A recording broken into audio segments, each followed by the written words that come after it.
A strange thing happened in England last week. Jeremy Corbyn, a left-wing socialist, a campaigner for every decent cause in the world, a staunch supporter of the Bolivarian experiments in South America, and a great admirer of the late Hugo Chavez, was elected leader of the British Labour Party. Everyone was shocked. Nobody had thought, when Corbyn decided to contest the leadership of the Labour Party, that he would win. And yet, stranger things have happened. And as we reported on this programme, when we covered the British election, I remember saying that two different things had happened. The right had won England and the left had won Scotland. And what happened in Scotland spread to England, unseen, unnoticed, and it spread via those secret networks that young people have when they can communicate with each other, sometimes without even texting or sending messages. Because though the English establishment parties tried to play down what had happened in Scotland, it had a huge impact on the young. They saw, not so far away on these islands, young people in Scotland engaged day after day after day with political discussions, political debates, which way to go, and finally deciding to go with the Scottish National Party, the SNP, and pouring into its ranks, even though they had lost the referendum for independence.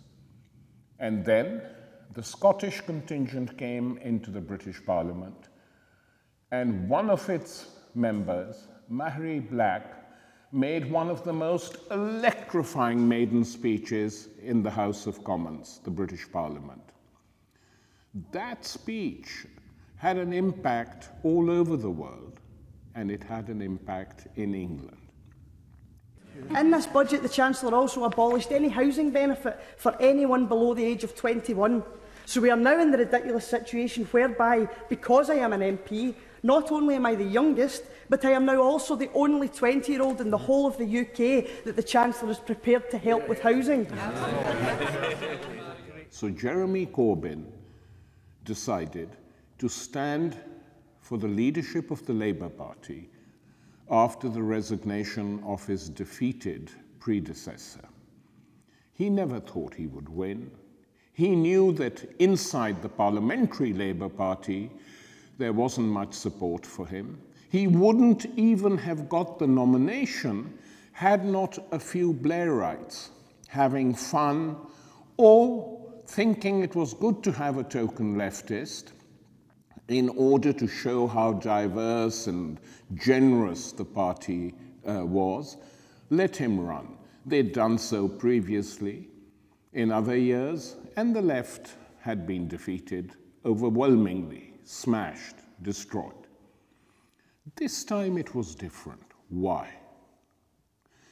Because the Labour Party leadership, in order to show the Conservatives and the hardcore right-wing Blairites inside the Labour Party that they were moving as far away as they could from trade union influence, decided to open up the ballot to non-members who could become members by paying £3 and join the party and participate in its vote. Now, the assumption here was very clear. They assumed that if they did this, the bulk of people who would join would be centrists or people from the right who wanted to influence the Labour Party, and that it wouldn't change anything. It would just marginalize the trades unions. In fact, what happened was the exact opposite. Large numbers of young people joined the Labour Party, over 250,000. and decided to influence how the election was being run. Jeremy Corbyn, the leader of the left, a tiny left inside Parliament, suddenly became the most sought-after Labour politician in the country. His meetings were attended by tens of thousands of people. He did something no other Labour Party leader had done for many decades. He encouraged young people and old people and anyone to come to these meetings, to hear him, to discuss with him, to listen to his policy solutions, his fight against austerity, his anti-war policies, and the crowds became larger and larger and larger. And in some towns, they had to have overfill halls and people standing on the pavements. It was the Scottish effect on English politics. I had noticed these things in Scotland, not in England. And the results, when they came, didn't surprise anyone. Whereas at the beginning, Corbyn himself would have been amazed to win. By the time the campaign ended, it was obvious he was going to win, because the Parliamentary Labour Party, whose ranks largely consisted of office boys and girls selected by Blair and Brown and Miliband, who had come into Parliament with very little experience, were largely visionless, couldn't impress anyone, and were seen, even by people who supported them, as not very encouraging. I mean, Blair and Brown, whatever you say about them, and I've critiqued them for a long, long time, were serious politicians. The people they created in their own mold couldn't do the trick. And so you saw, week after week, these three somewhat pathetic new Labour politicians and Jeremy Corbyn, much older than them, in his 60s, with white hair, just telling the truth. And the one thing that even Corbyn's enemies acknowledge about him is that he is a deeply honest man. He has the lowest expenses in the House of Commons, incorruptible, has been loyal to his beliefs and his principles for a long, long time. I've known him 40 years and spoken with him in those 40 years countless numbers of times, sharing platforms on the Iraq war, anti-austerity, against the proposed war on Syria, on Palestine, where he feels very strongly that what Israel is doing is unacceptable, etc., etc., etc. And now these views that he had cultivated for the last 40 years were heard by a generation that was completely amazed. Jeremy said that many young people who came to speak to him after these meetings asked him, is it really true that once upon a time in this country, students didn't have to pay tuition fees? That there was public housing, that you could be put on the list for getting a council house in London?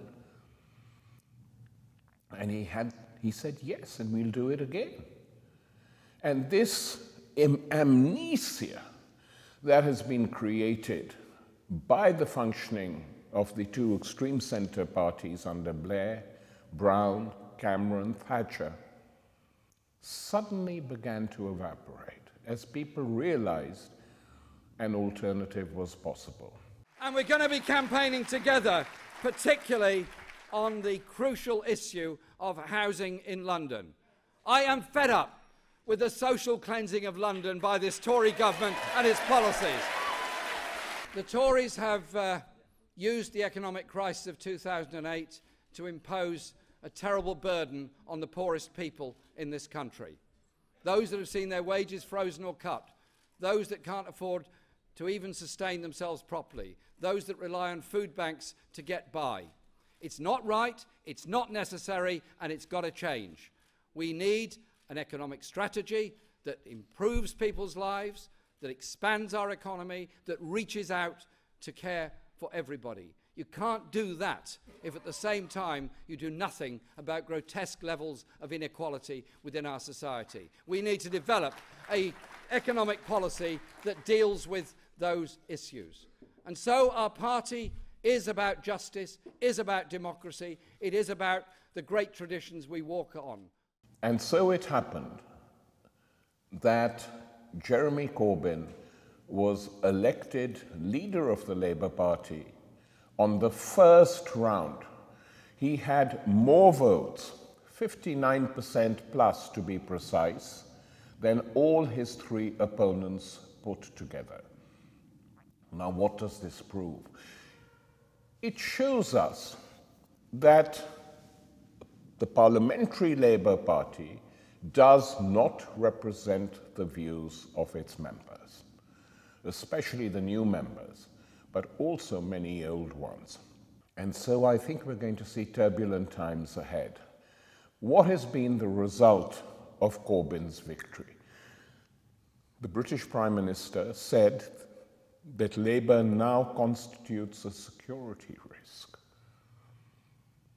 This is the level of English democracy at the moment. Labour constitutes a security risk because almost 60% of the Labour Party has elected a new radical leader. The so-called security risk is that Jeremy Corbyn wants to ditch the Trident missile, which costs billions, which is utterly useless and which wouldn't even be able to defend these islands in the case, a science fiction reality, not real, of a Russian attack, or I don't know who else wants to attack these islands, nobody. So what's the big deal? So the main function Trident serves is actually helping the American arms industry. There's no other function. And the billions used on these missiles could be used to create more jobs, to build more homes, to make sure the hospitals don't go under, especially in the areas where the Trident missiles are currently being built and worked. So what's the big deal? How does this present a security risk? Or could it be that Jeremy Corbyn's critical remarks on the North Atlantic Treaty Organization has really got them worried? Well, Britain isn't going to leave NATO unless Corbyn wins a huge political victory at the next general elections. If he does, on a program saying he's going to withdraw from NATO, then there's no answer. He will do it. But if he doesn't, if that isn't in the party program, then he won't. But this threatening tone, this aggression that comes not just from David Cameron and the Tories, but from within the Labour Party, by the Labour right, who feel that their sense of entitlement has been taken away. Most of the people who refuse to serve under Corbyn would be much happier serving under David Cameron.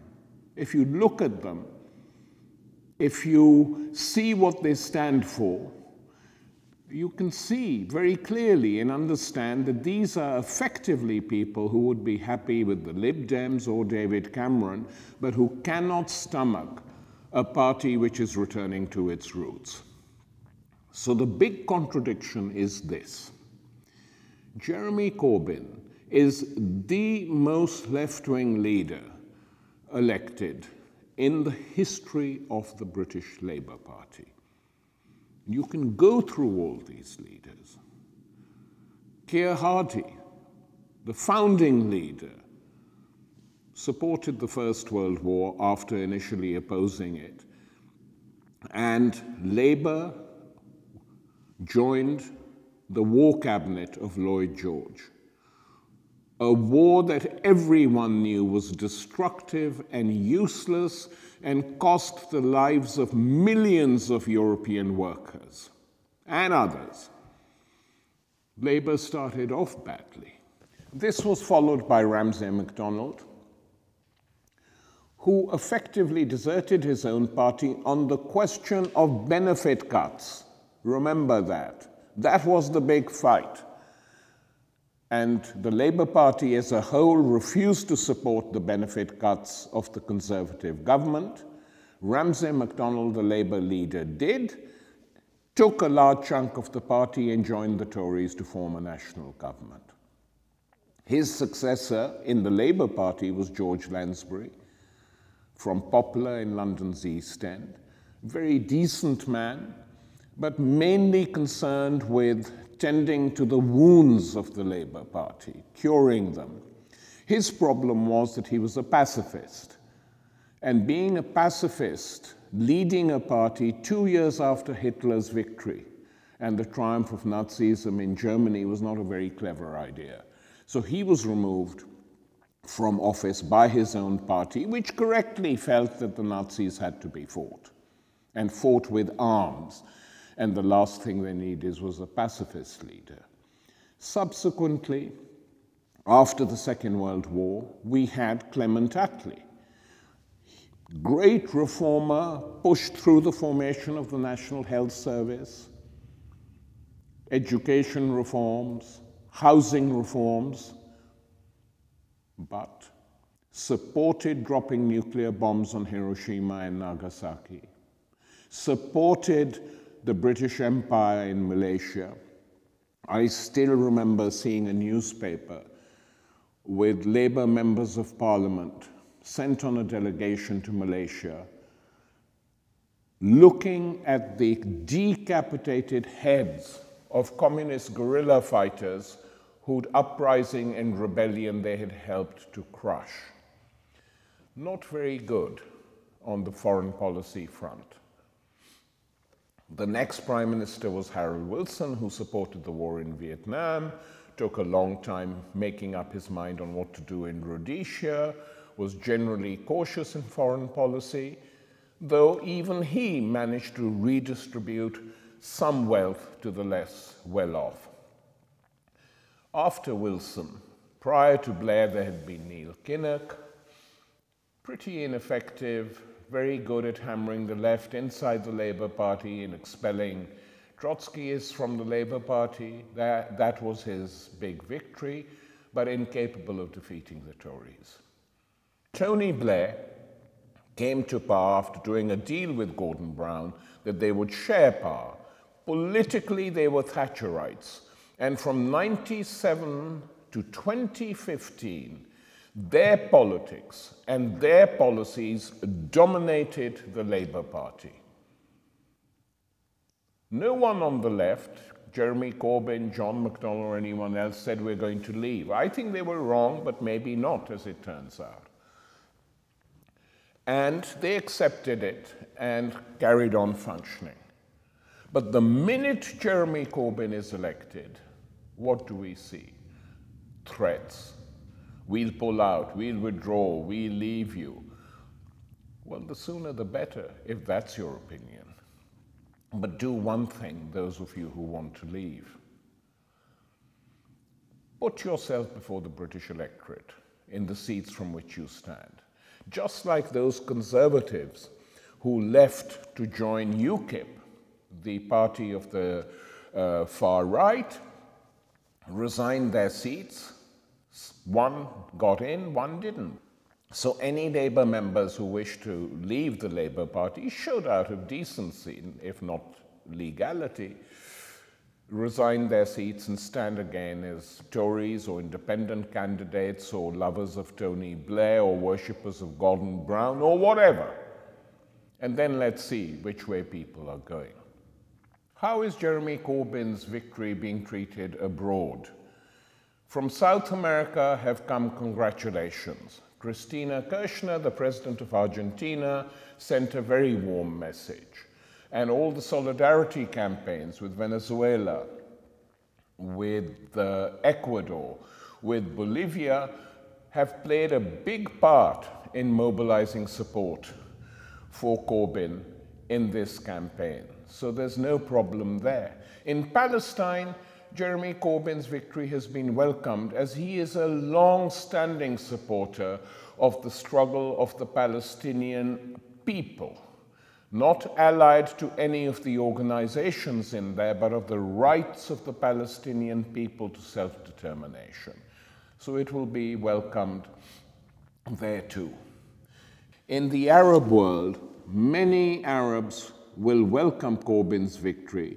At long last, in one of the major countries of Europe, there is the political leader now of a mainstream party who understands what they're about and agitates against Britain going to war. Within the European Union, there will be nervousness, because Corbyn has said that he is critical of the European Union. He's not said that he will pull out of it, he said he's critical of it. And as we know, the European Union is not used to or tolerant of criticism by politicians who are technically part of it. It would be foolish to retreat on this, and I hope he doesn't, because the notion that there is anything progressive about the European Union is, of course, now a complete joke. This is an undemocratic, bureaucratized entity which crushes movements and peoples with which it doesn't agree, as we saw in Greece only recently. So criticism of the EU is essential over the next years. In Germany, in France, in other countries, the establishment will be nervous, and they will be sending message to their friends in the Labour Party asking, is this serious? Might the infection spread? Might we be caught up in it? Might this have an impact on us? There is fear. Pablo Iglesias, the leader of Podemos, of course, has welcomed Corbyn's victory and said we now have a strong voice against austerity in Britain as well.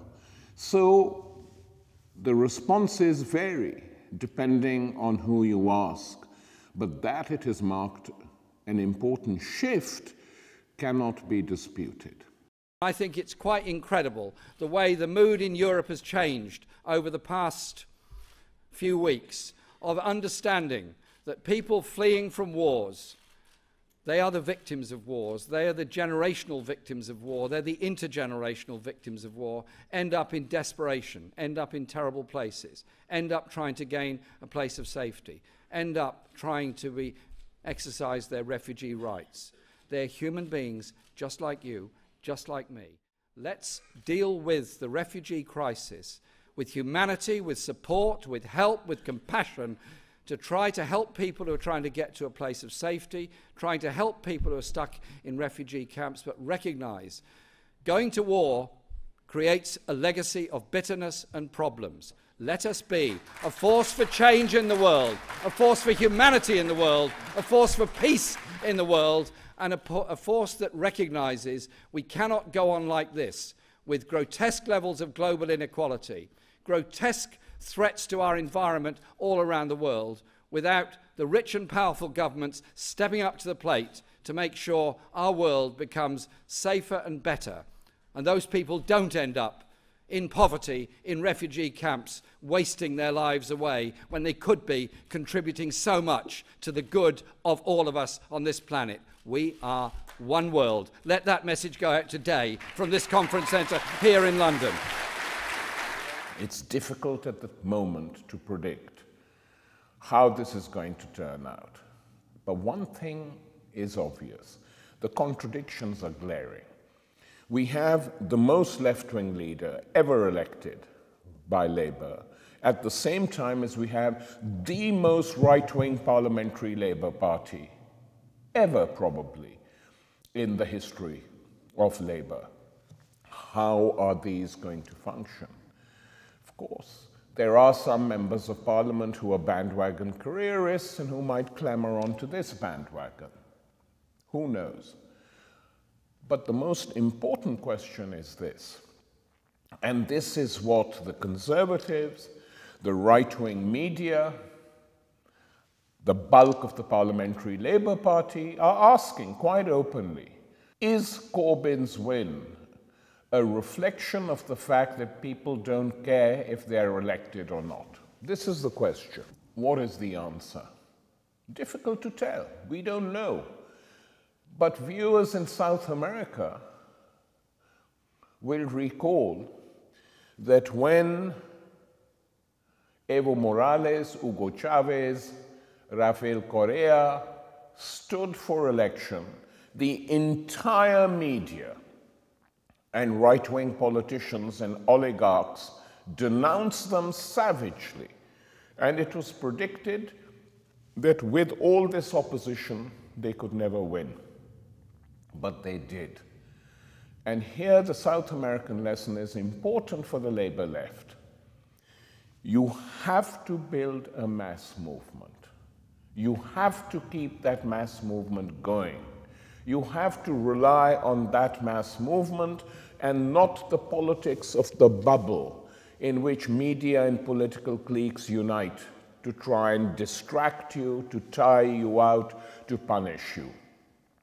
If Corbyn stands firm on the core policies that he has outlined, ending the privatizations of the railways and the utilities, ending the punishment of students, especially students whose parents can't afford to pay the tuition fees, creating a new public housing project all over the country, and uniting, when necessary, with the Scottish National Party and the single Green Member of Parliament to push through these measures, the results could be surprising.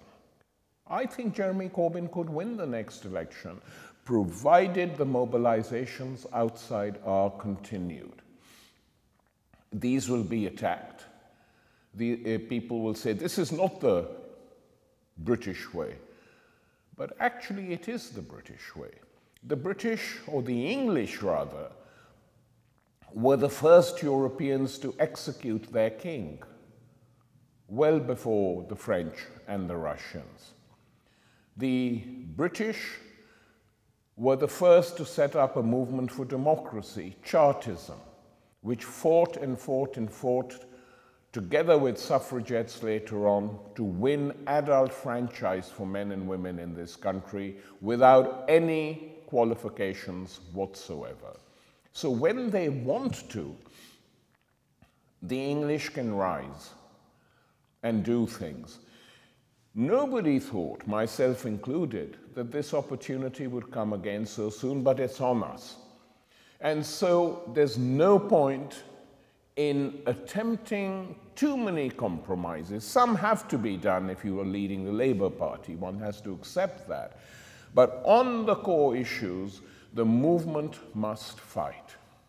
And with this new influx of members, very similar to what happened to the SNP. The day Jeremy Corbyn was elected, 14,500 people joined or rejoined the Labour Party. Now, utopians and purists will say, but wouldn't it be better if this was not the Labour Party? Yes, it would be better, but it isn't, because there was no other alternative. So young people decided to go into the Labour Party to help elect a new leader who broke with the past and hopefully to re-elect Labour as the government under a different leadership and with different policies. If they succeed over the next 4 years in carrying this out, British politics will have registered a huge shift to the left, just like Scotland. So, what started in 1999 in South America will have reached Europe in 2020 if Jeremy Corbyn wins. Of course, it's a huge if, as everything is in this wretched world. But it's possible.